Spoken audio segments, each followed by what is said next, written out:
right.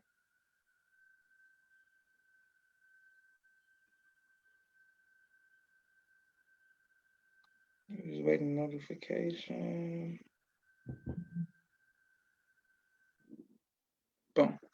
And we are live.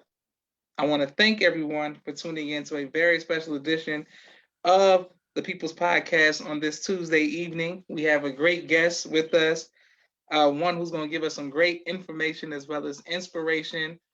Um, she's a ballet dancer, a dance instructress, all of that great stuff. I think your mic's muted, but her name is Ryanna Copeland. Assalamu alaikum, ma'am. Walaikum salam. How are you? I'm doing good. I'm doing good. Okay, so the first thing that we want to know is, how did you get into dance? Well, my mother, Sister Frederica, she owned her own dance studio, and since basically before I was born, dance runs in my bloodline. So ever since I was old enough to walk, I've been dancing. But professionally, I would say since about like 14. Okay, cool. And speaking of your mother and you learning ballet at such a young age, did you feel pressure to follow in the footsteps, or did you just it's something that you loved? I did not feel pressured at all. Dance was always really just very fun to me. I did not always like ballet, perhaps. I also looked into modern, lyrical, tap, and jazz. But as I got older, I saw the value of ballet and how much discipline it brought onto my life. So ballet grew onto me, and now I that's my favorite type of form of dance to do, which is point dancing. So I never felt pressured at all. No. Okay, great, great. My sister Naima says, "Peace, family, peace, Naima." Um, okay, so what type of dances, as a student, right? You're in high school, you're Mhm. teaching ballet. I mean, you're a ballet student, but you told me that you also teach ballet and dance and other. What do you teach? Okay, so I own my own dance studio called Elevated Places Dance Expressions with an X. I teach ballet, tap, jazz, hip hop, contemporary to older students, tumbling and acrobatics, along with exercise dance for ages 10 and up. For those adults who, aren't necessarily dancers but would like to get some exercise in, I offer that as well. Okay, so the exercise dance, where can that where do you do it? Is it virtually or you gotta Yes, go? right now it is virtually. Before it was located at the Blackstone Academy, which is my school. They allow me to use some of their uh, classroom space to allow my students to perform at. But definitely virtually, you can look on my Instagram page, which is elevated places underscore dance expressions, and you can find all the information there to contact me to try to join that exercise dance class. Okay, excellent. And my sister Naima just said shout out to the Elevated Dance Academy, Elevated Dance Places. Okay, boom. So that's amazing to see this many years later. You carrying your mother's legacy in dance. When you go away to college, are you going to go to school for dance or what's going on? So when I go to college, I'm not going to go to school for dance, but I do plan on still dancing while I'm in college. I plan to major in agriculture science, which is the study of cultivating plants and livestock.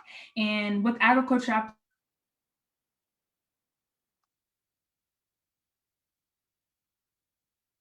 plan to fuse in both agriculture and dance. Different urban communities. So I'm strongly into agriculture science right now. Okay, great. And you spoke of the school that you attend, Blackstone Academy. Can you explain that to the people who don't know what it is and what that represents? Yes, most definitely. Blackstone Academy is a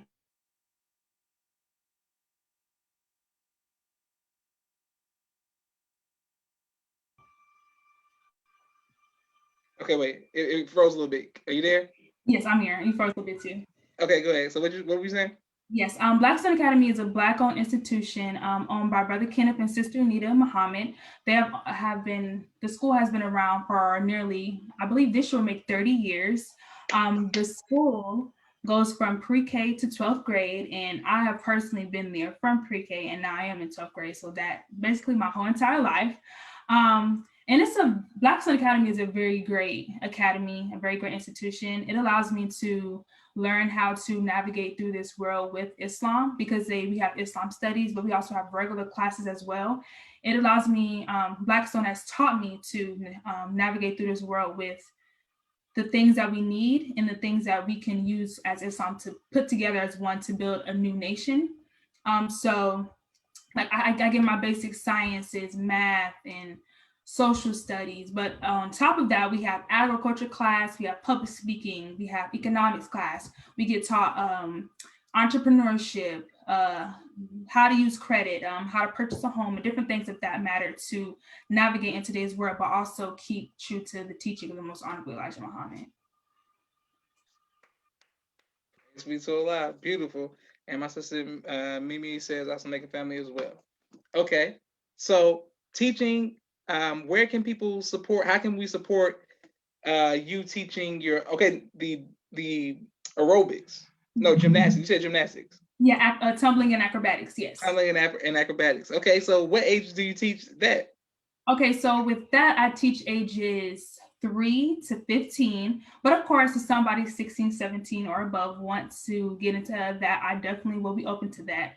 And where that came from, I used to do gymnastics when I was younger. I used to love tumbling. I'm very great at it. So with that, tumbling, I always believed that I can fly when I was little, even though nobody can fly. But with tumbling, it was the closest I can get to flying. So from there, I was like, okay, this is fun. I want others to feel. With tumbling, it made me feel free. So I was like, okay, let me teach this to others. It made my muscles loose, my bones loose. It just made me feel great as a person. So I was like, okay, let me add this to the curriculum as part of my dance instructoring. That's amazing. Excellent. So make sure everybody, so if you want to flip, learn how to tumble, where can we support you? Where can we find this at? Yes, so my Instagram page is elevated places underscore dance expressions, and expressions is with an X, just for something different. And then on there you can find different videos. You can DM me. My number is also located on there, my email, and just let me know what you're interested in, and I can work with you on how we can go ahead and get that process started. Okay, excellent. We definitely want to do that for sure and show you love and support.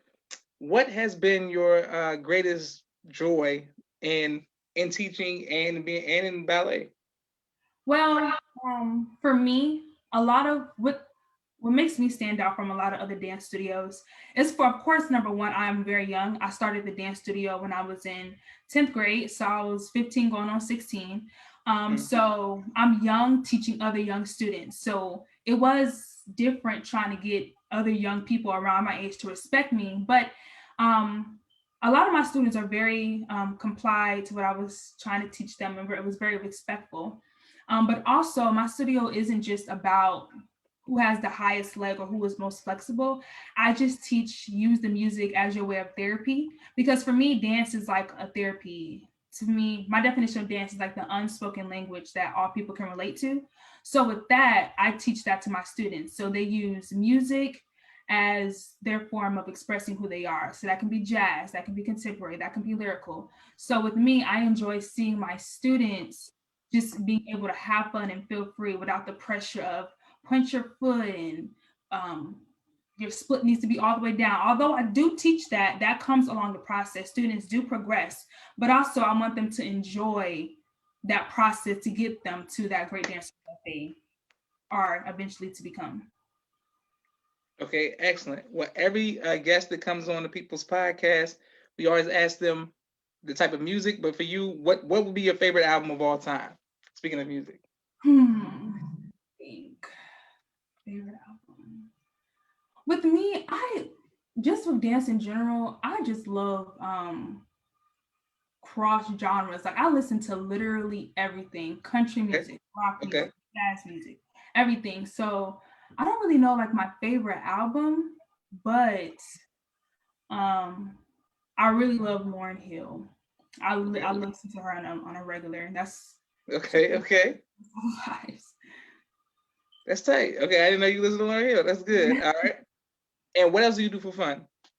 For fun, I like to do abstract art. I'm not gonna say I'm the best at it, but with painting. It does allow me to calm my nerves, help me reflect on my day, and just connect with my mind. I also write poetry here and there. And then I also just love enjoying my friends and family, just having dialogue, just talking about different things going on in the world, what's going on with me personally. Just, being able to talk to people, socialize is something I really do enjoy. Excellent. Well, it's amazing to see you doing the work that you're doing. That's why I wanted to invite you on so you can encourage others to continue to chase their dreams and to do it while in school and then pursue it in higher education. We're rooting for you, Sister Ryanna. We want you to win and keep representing your family's name and the legacy of your grandparents and of course your parents as well.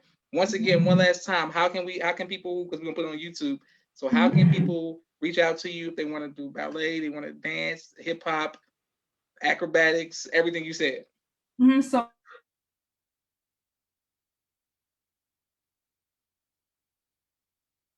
one last time, you can go on. Okay, you can go on Instagram at elevated places_dance expressions, and expressions again is with an X. Beautiful. Well, thank you for coming on, and keep motivating people out there. Keep motivating us. Definitely. Thank All you. right, assalamu alaikum. Walaikum salam.